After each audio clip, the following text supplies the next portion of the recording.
दोस्तों बैंकिंग में फ्रेशर और सोच रहे हो कि कौन सा रोल सबसे सेफेस्ट भी होगा और ग्रोथ भी फास्ट दे। सच थोड़ा कड़वा है पर क्लियर है। अगर आप टियर 1 कॉलेज से नहीं हो, एमबीए टॉप कैंपस से नहीं किया, तो 99% केसेस में एंट्री जो मिलती है वो सेल्स रोल में ही मिलती है।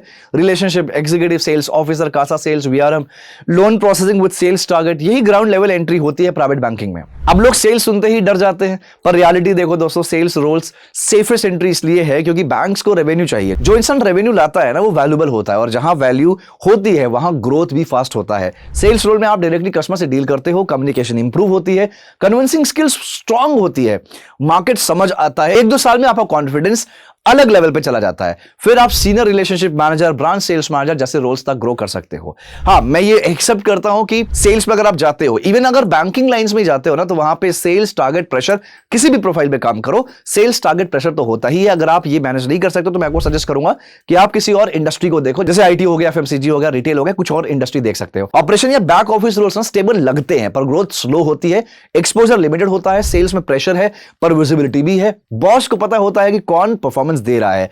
सिंपल लैंग्वेज में समझिए, फ्रेशर के लिए सेल्स एंट्री गेट है। अगर आपने टॉप कॉलेज नहीं किया तो यही सबसे रियलिस्टिक और फास्टेस्ट ग्रोथ वाला पाथ होता है। आप कमेंट में लिखिए, आप सेल से डरते हो या रेडी हो चैलेंज लेने के लिए। और ऐसे ही बैंकिंग करियर के लिए फॉलो करिए BFSI Career 24/7।